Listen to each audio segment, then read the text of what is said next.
Dans la série des livres et des anecdotes, nous allons vous parler de Sauvé de la folie, écrit par Divaldo Franco Perea. Nous sommes en 1985. Le 11 mars, en URSS, Gorbatchev succède à Tchernenko à la tête du Parti communiste soviétique. Le 17 juin, Patrick Baudry décolle à bord de la navette spatiale américaine Discovery. Pour lutter contre la famine en Afrique, 60 stars du rock s'unissent le 13 juillet 1985 en donnant 2 concerts en simultané à Philadelphie et à Londres.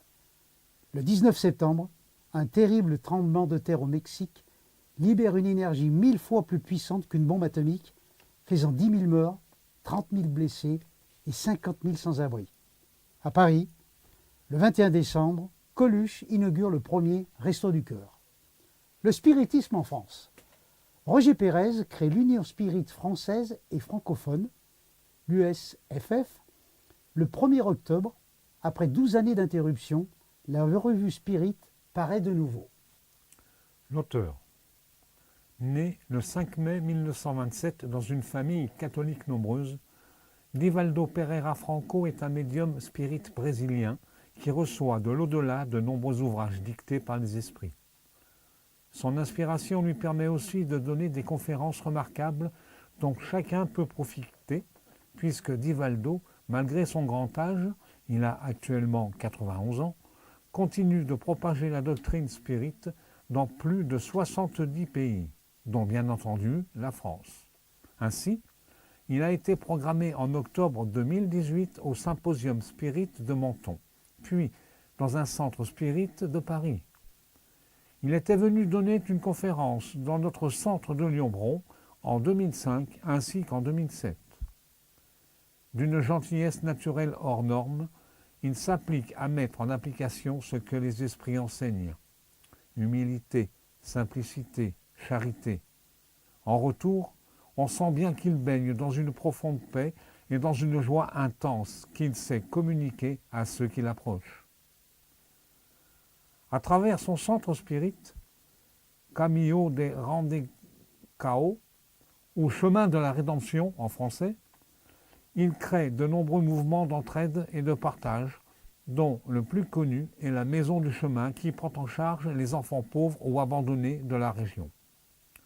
Loin de ne vouloir proposer que des solutions palliatives, Divaldo a préféré tout mettre en œuvre pour offrir un véritable droit à l'éducation, au travail, aux loisirs et à la santé, sans condition de couleur de peau, de race ou de religion.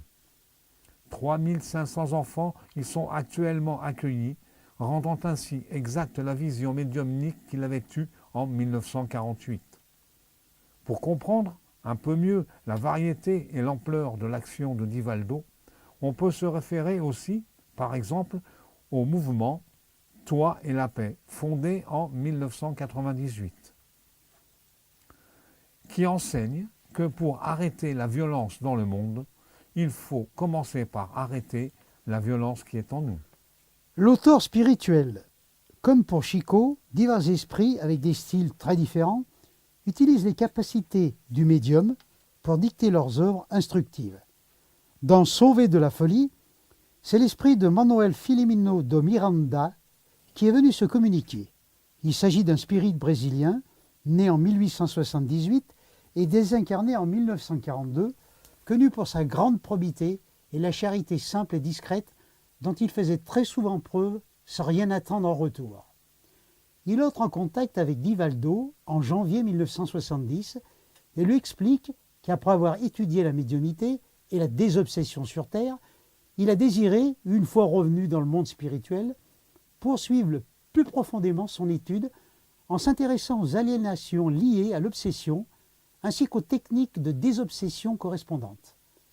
Les livres qu'il dicte à Divaldo décortiquent ainsi le phénomène de l'obsession tout en le rendant très concret à travers des histoires romancées auxquelles chacun pourra s'identifier. À peine un quart des livres qu'il a écrits à Divaldo ont été traduits en français. Outre Sauvé de la folie, on pourra lire d'autres ouvrages dont les titres sont évocateurs de la thématique commune autour de la folie et de l'obsession. C'est le cas de Aux frontières de la folie, en 1984, La guérison d'Esther, 1995, Sexe et obsession, en 2010, et Les tourments de l'obsession, en 2012. Ceux qui voudraient mieux connaître Manuel Filomeno de Miranda pourront se reporter à l'article qui lui est consacré dans notre sujet du mois de décembre 2014. L'ouvrage. Dès l'introduction, on nous explique que ce livre raconte une histoire vraie, avec des personnes vraies, et que les ressemblances ne sont pas de simples coïncidences. Seuls les noms ont été modifiés afin de préserver la vie privée. On nous y relate aussi le contexte de l'histoire. Une belle jeune fille de 15 ans, avec toutes les espérances que la vie peut accorder à une jeune femme, est sur le point d'entrer officiellement dans le cercle de la haute société à laquelle appartiennent ses parents. La réception vient à peine de commencer, quand tout d'un coup, elle se lève de son piano, crie des mots durs à son père et le frappe devant tous les hôtes. La fête s'interrompt, bien sûr, et la jeune fille est confiée à un hôpital psychiatrique. Dans la plupart des cas, ceci serait la fin dramatique d'une histoire très triste. Mais ici, ce n'est que le déroulement d'un processus très complexe, avec des racines profondes dans le sol mystérieux des incarnations passées et avec des conséquences dans le futur pour toutes les personnes concernées. On comprend ainsi très rapidement que nos sens ne sont que des fenêtres étroites par lesquelles nous voyons seulement une fraction de l'immense réalité qui nous entoure. À travers l'histoire de cette jeune fille, possédée par un esprit désincarné, on suit aussi le cheminement des parents, et plus particulièrement du père, d'abord totalement réfractaire au spiritisme, ainsi que les efforts constants d'un groupe spirit brésilien dans lequel travaille une des infirmières psychiatriques qui s'occupe de la jeune fille. Les guides spirituels et les forces de l'ombre utilisent chaque ouverture pour amener ces différents incarnés dans la direction voulue. On comprend mieux les influences des vies passées, y compris sur nos liens affectifs actuels, ainsi que les interactions continuelles et importantes entre nos deux mondes, et cela aide à apprécier notre responsabilité, notre libre arbitre et la merveilleuse opportunité qui nous est toujours offerte de nous racheter. Le suspense est important tout au long des 25 chapitres de l'ouvrage pour comprendre comment s'opèrent les changements lorsqu'un cas de possession ressemble à s'y méprendre à une brusque plongée dans la folie, surtout lorsqu'il intervient dans un environnement initialement incrédule, voire hostile aux influences invisibles. C'est ainsi qu'on observe comment, même au plus profond de l'épreuve, et sans même que le sujet intéressé ne l'imagine ou ne le perçoive, les guides et les esprits supérieurs se démènent pour apporter soulagement, réconfort et dénouement favorable. Écoutons donc un passage. Bézéra continua. L'épilepsie est un chapitre important de la neuropathologie qui demande une attention très particulière, surtout chez ceux qui s'intéressent aux phénomènes spirites en raison de la ressemblance des syndromes épileptiques avec l'état de transe des médiums dû à l'influence d'esprits imparfaits souffrants. Cette question devrait être étudiée avec soin afin de ne pas confondre un vrai épileptique avec un médium ayant encore besoin de développer ses facultés, comme si la médiumnité était une manifestation pathologique de maladie. C'est parce que beaucoup de gens ont tendance à trop simplifier que nous rencontrons dans les séances des malades qui n'ont aucune préparation mentale ou morale pour entreprendre une recherche aussi élevée que la communication spirituelle. Remarquant notre intérêt, notre mentor poursuivit. Nous savons que chaque maladie trouve son origine dans les dettes que l'esprit contracte en désobéissant aux lois divines, et le spiritisme peut offrir une contribution importante à leur traitement. Cependant, avant tout effort concret, le patient doit être conscient du besoin d'un renouveau spirituel total.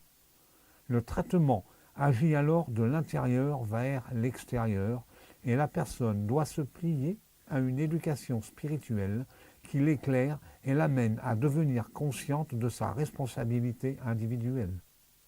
Ensuite seulement, un développement médiumnique peut être entrepris. L'individu n'étant au début qu'un simple observateur, puis un collaborateur et, éventuellement plus tard, un médium, s'il possède un don réel. Après une longue pause, et regardant la patience maintenant plongée dans une torpeur typique, il continua.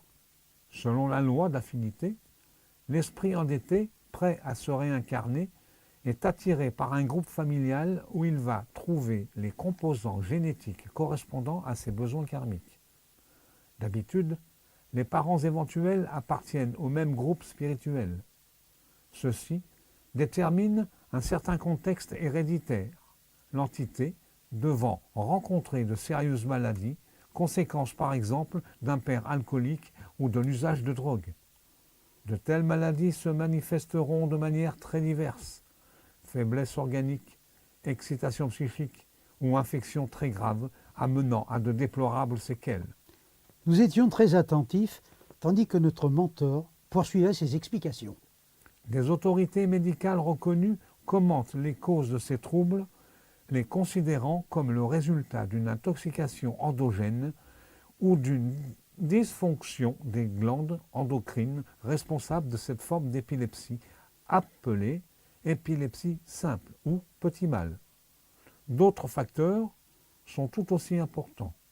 Ce sont les dommages cérébraux, les maladies infectieuses comme la syphilis, l'encéphalite et les tumeurs localisées dans le système nerveux central et même des troubles émotionnels. Certains médecins admettent que l'épilepsie sérieuse ou idiopathique est plutôt en rapport avec l'hérédité et qu'elle ne suit pas un mécanisme pathogène bien défini. Même dans ce cas, il faut considérer les éléments karmiques qui s'imposent au débiteur, le forçant à se réajuster aux lois divines en utilisant la rédemption ou l'expiation purifiante comme moyen de laver la conscience coupable. Profitant de la pause suivante, je demandai « Mais le travail de sauvetage entrepris à déhéance régulière ne peut pas aider ?» La dette dure autant qu'elle n'est pas remboursée. Lorsque le débiteur, consciemment, se consacre à sa rédemption, élargissant sa vision avec des lectures constructives, des prières et de la méditation, qu'il se mette au service des autres, des arrangements peuvent être faits avec des esprits supérieurs responsables de sa réincarnation et des retouches significatives apportées à son karma. Il en résulte un changement bénéfique de ses difficultés physiques individuelles inhérentes à son besoin d'expérience. Comme vous pouvez le voir, un homme est ce qu'il désire être ou ce qu'il cherche par conséquent. L'Évangile est la thérapie la plus avancée à recommander à ceux qui désirent vivre selon ses principes. L'obsession est une maladie grave. Et nul doute que ce roman vous éveillera à ce douloureux constat. En le lisant, vous levez un voile sur l'intervention des esprits perdus ou malveillants de l'autre monde.